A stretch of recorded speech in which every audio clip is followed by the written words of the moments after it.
Okay, this is one of the coolest dreams I've ever had. It was about 2 or 3 nights ago that I had this dream. I was hanging out in my house, which wasn't my house, but it was my house in the dream. It was a really nice place, I think in the middle of a jungle, I guess, or a stone throw away from a jungle. And I was just hanging out. I think I was talking to some guy that I thought was cute or something, but I don't know him in real life. So, and my little cousin Robin came in, and she's just like, Jessie, I gotta show you something. And you know, she's not old enough to drive at all. And I guess my aunt had gotten a new car, and it was a really nice car. I have no idea what it is because I'm a girl and pretty much don't have any testosterone in my body, but it was a hot car anyways. It was like this white, like, convertible, just hot vehicle. So I followed her outside, and there's just a car sitting there, and she was just alone, and she doesn't live anywhere near me. And I'm just like, kind of thinking to myself, how did this car get here? She better not have driven it. And this girl, she's pretty much my biggest fan, so I can definitely see her driving just to show me a cool new car. And I don't say anything and don't say anything. She's just, you know, blabbing on about this car, a language I don't speak. And then she gets in it, in the front seat, in the driver's seat, and I'm just like, okay. And she's like, come on, get in the passenger seat. You don't have a license, you don't even have a permit, this is not gonna go well. But I guess, you know, it was pretty much just a big dirt road, so there probably wasn't any cops around, but still. And she's just like, get in the passenger seat, I'm gonna, you know, drive it over here. And finally I realized that if I don't get in, she's gonna drive off anyway, so I might as well get in and make sure she's safe.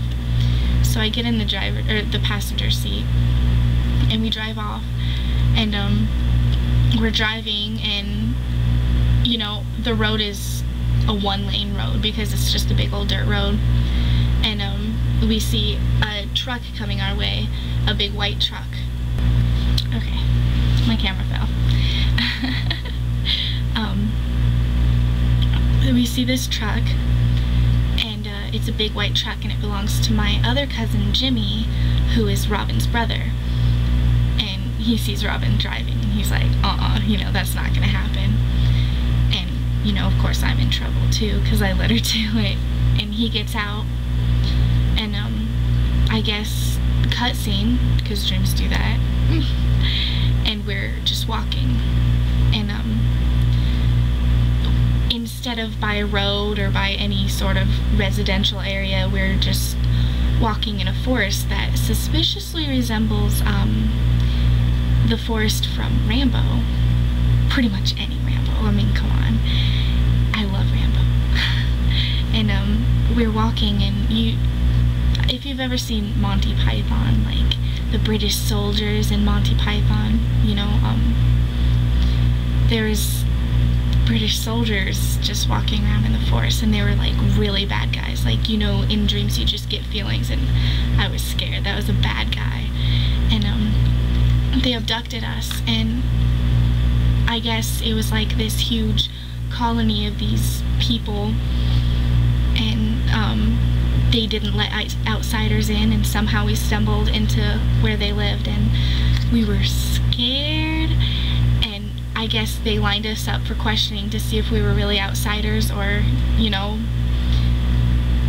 or if we were part of their colony.